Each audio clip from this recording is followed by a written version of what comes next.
Have you ever thought that neglecting your body is disobeying God?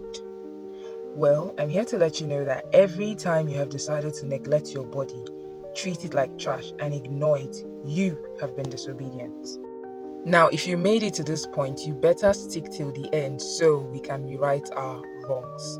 Now, whatever you're going to be hearing from my mouth right now, I want you to see it and take it. It's from a place of love, basically. Now, this is a mistake that I had made for a long time. I realize now that I am wrong and I'm making efforts to do better, and I want you to do the same. Every single one of us on this earth, as many as we all are here for a reason, whether we admit it or not. Now, I believe in God. I believe He's the creator of the universe and everything in it.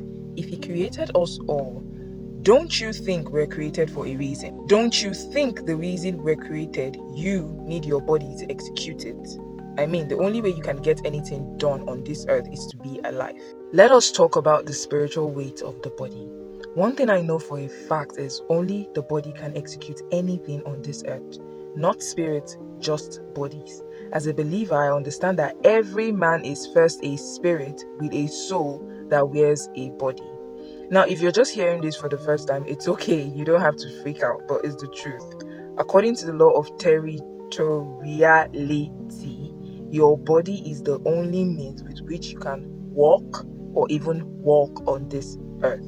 And that is why spirits, even evil spirits, tend to possess people so that they can manifest. Now, that's not what we're here to talk about, but I just want to let you know that God gave us this body for a reason. We are stewards and we are not owners of this body. And that is why when you die, you don't take your body with you. You leave your body here. The Bible tells me that we are from dust and unto dust shall we return, aka the earth. Now, you could be listening to me and you're like, Iconia, what are you saying? How on earth is me neglecting my body disobedience? Now, I want you to understand something. If you're someone who is new to this, you're hearing this for the first time, I would highly advise that you read through the book of Proverbs. Now, if you read through the book of Proverbs, you'd find out that several times a lazy person is called a fool. God does not like lazy people. God does not like you sitting on your hands. God likes it when you are active. He likes you when you're doing the right thing because it is the diligent hand that He blesses. So when you're a lazy person, when you're making poor choices, you're doing the wrong thing, that is you being disobedient. He asks you to get up in the morning, get to work, and He will bless the work of your hands. Meanwhile, you woke up in the morning, you decided to order junk food, you sat down and you're eating junk food. Those are poor choices. That is you disobeying the right thing that you're supposed to do. And the sad thing is, you are a product of the decisions that you're making. As many times as you keep making poor choices, poor decisions, you decide to sleep late, you decide to drink all the bad drinks in this world, you decide to do this, you decide to do that. If you keep drinking wrong things, don't be surprised when your kidney or your liver starts to have issues because you made those choices and now you're seeing the results of those choices.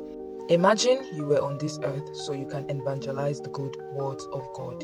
You are on this earth to go around and tell people that God loves you. God wants you to do this. Don't give up yet. All hope is not lost and all of that. Imagine if you're a missionary and you had to enter into remote islands on this earth. You had to enter into remote villages, remote kingdoms. You had to walk around.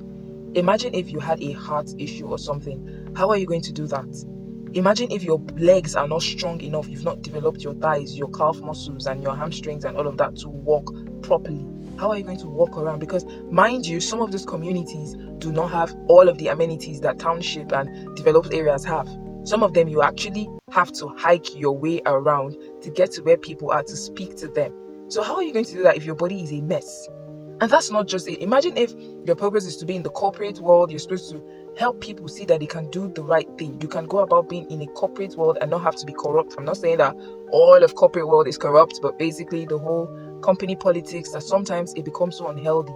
Imagine if you're supposed to be there to speak on all of these kind of things and your body is not even fit enough to walk around, to do this, to do that. Your posture is bad. You need energy for service. You need energy. And if you do not have a good, healthy lifestyle, you're not going to have enough energy to do a lot of things. One thing I want you to know is that fitness is worship and discipline. When you take care of the body that God gave you, it's you saying, God, I am grateful. God, I thank you that I have a body. I mean, a lot of people were born without arms, without legs, but yet they're still grateful. So if these people can be grateful, How come you that is fully complete, there's literally nothing wrong with you? Why are you not grateful? Why are you not thankful to God? Why are you mistreating? Okay, if you bought your child a new phone and you saw your child, or let's say you got them a storybook or something, and you saw them ripping the pages from the book, how would you feel? Yeah, you won't feel good. You won't feel happy because you know how much energy it took you to work, to save that money, to keep that money aside, and then you bought that stuff for your child. And then you saw them just tear it apart or do something bad, or a toy, you just saw them throw it into the water or do something that ruined it. You feel bad because you put in a lot of energy, and then now they've just made all your efforts go to waste. So think about how God feels every time you eat junk. Think about how God feels every time you say, you know what, I'm just going to keep taking in more soda into my system. Think about how he feels every time you decide to keep mixing concussions here and there and swallowing it just because you want to have a temporary high feeling. Think about how he feels. The body that he gave you to use to execute the right things on earth, you're just like, I'm going to treat it any way I like. So if you know that when you see your child, when you see your nephew, when you see your niece or that cousin or that person or your significant other that you got them a gift, and you see how they play around with it and you see how they just toss it anyhow, you know how you feel. Think about how God in heaven feels when you treat your body anyhow. When you decide to move your body, when you decide, you don't need to sign up in the gym. You could be listening to this and you're like, I do not have money to sign. You don't need to sign up for a gym. You don't need to. You can do little things, skipping, jogging inside your house, marching in place. I recently just found out about that. You could literally set a 5 minutes. I did that this morning. Set 5 minutes timer, march in place, walk around for a bit, come back, set another 5 minutes and march in place. Now, as I was saying earlier, you do not necessarily need to start up with a gym membership. As little as a morning walk, you just get up and then walk around where you live. If you live in an apartment building, I believe there should be staircase. You can walk on the stairs. 5 minutes, it's okay. Every day. You see, the beautiful thing about small habits is that they get to compound and then you start to see the results. No matter how little they may appear, you'd actually start to see the results. Start by eating the right thing. Start by hydrating. There was a time in my life that I could only drink 1 bottle of water a day. Start by drinking water. There was a day, back when I was in secondary school, there was a day I think a friend of mine was having headaches and he had taken pills, he had tried to sleep, he couldn't even sleep and his head was just banging. Oh my God. And I was so worried. I was like, whoa, what's actually going on? Is this supposed to be a migraine or something? Do you know, when he got home, he went to go and drink water. Like he carried a bottle of water and gulped it.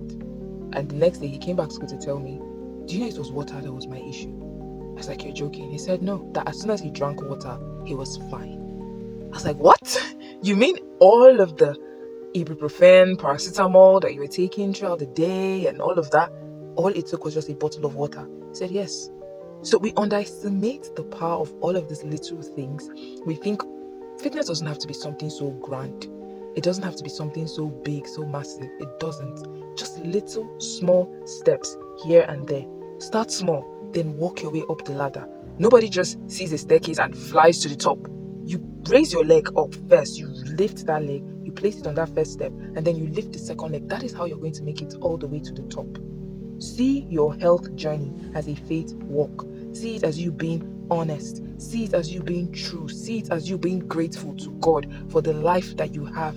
See it as you understanding the fact that you have something to do on this earth and you're deciding to preserve that body so you can do that thing and do it well. I want you to know that this is not about perfection. It's about obedience and gratitude. Subscribe to the channel if you're not yet subscribed. I want you to leave a comment telling me, Iconia, I am ready. Thank you so much for watching. I really hope that you have a change of mind and thoughts when it comes to your fitness and your faith.